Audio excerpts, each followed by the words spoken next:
Alors là, pour faire très simple, vous avez un coronavirus. Le coronavirus, on sait, c'est un virus à ARN, donc il va être juste là. Le coronavirus, il a une particularité, c'est qu'ici, il a une protéine qu'on appelle la protéine Spike. C'est la protéine S.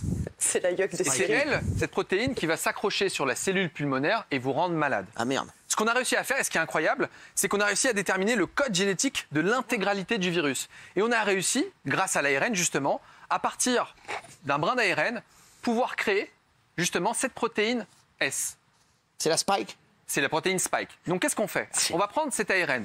L'ARN est hyper fragile et si on le met directement, il va être détruit. C'est pour ça qu'on va l'entourer d'une couche de lipides qu'on appelle des nanoparticules. C'est pas une puce 5G qu'on vous met, c'est quelque chose qui permet de protéger le virus pour justement éviter que l'ARN se dégrade. Donc qu'est-ce qu'on fait? Quand on vous vaccine, on va vous mettre la seringue, comme ça, et dedans, on vous met un peu d'ARN qu'on va mettre dans votre cellule, qui va être juste là.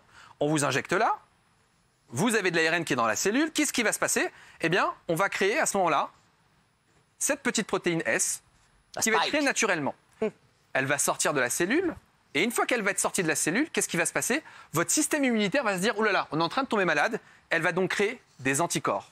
Naturellement, plein d'anticorps vont être créés. Juste là.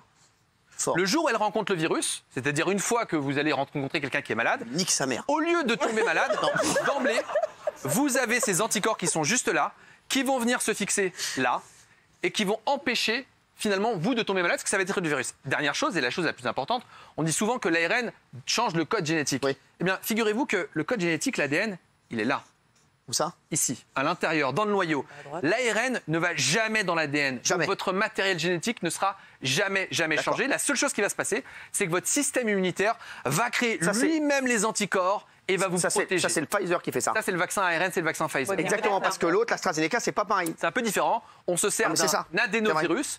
C'est ce qu'on prend, un adénovirus sur lequel on met finalement un peu de particules et vous allez en quelque sorte créer votre système immunitaire. Donc en gros, ce qui se passe avec la vaccination, c'est on vous donne un coup de pouce, on vous donne un petit messager, c'est l'ARN messager, qui vous permet de créer la vaccination. Raison aussi pour laquelle les personnes âgées ont un peu moins d'anticorps, parce qu'ils ont un système immunitaire un peu moins performant. Et donc en vieillissant, ces anticorps, eh bien, il y en a un peu moins. C'est pour ça que finalement, elles sont moins bien protégées que les jeunes. Mais l'ARN messager ne changera pas votre code génétique et vous allez juste être vacciné et protégé de façon naturelle. Et alors, une personne âgée qui aurait été vaccinée au Janssen, je dis ça comme ça. Ouais, parce qu'elle a été vaccinée au Janssen. Alors, on peut faire le Janssen ou l'AstraZeneca après 55 ans. La seule chose, c'est qu'on sait que l'ARN est plus efficace. Mais quel que soit le vaccin, et j'ai des patients qui ont eu l'AstraZeneca en première dose. Ils ont attrapé le coronavirus parce qu'on sait très bien qu'une dose n'est pas suffisante.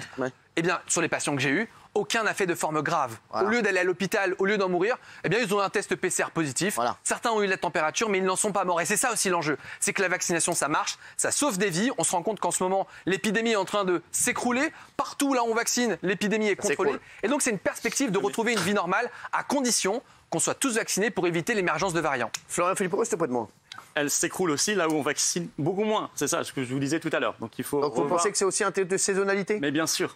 C'est multifactoriel. Mais comment non, mais bien sûr, vous avez des pays où vous avez. Je vous rejoins sur le Portugal. Vous avez les mêmes résultats que le Royaume-Uni, même meilleurs en ce moment. Il y a la même vaccination qu'en France, pas mieux. C'est bien le schéma de SVT, Sciences Nat. Vous savez, mais par exemple, Véran a fait des schémas pour essayer de nous convaincre du confinement. Ça m'a jamais convaincu. Moi, ce qui m'intéresse, c'est que les essais cliniques pour les enfants, ça a commencé en mars, qu'il y a 2 mois de recul, c'est pas assez, et que sur l'ARN messager, les essais cliniques, ils sont, de toute façon, on est dans une autorisation de mise sur le marché conditionnelle.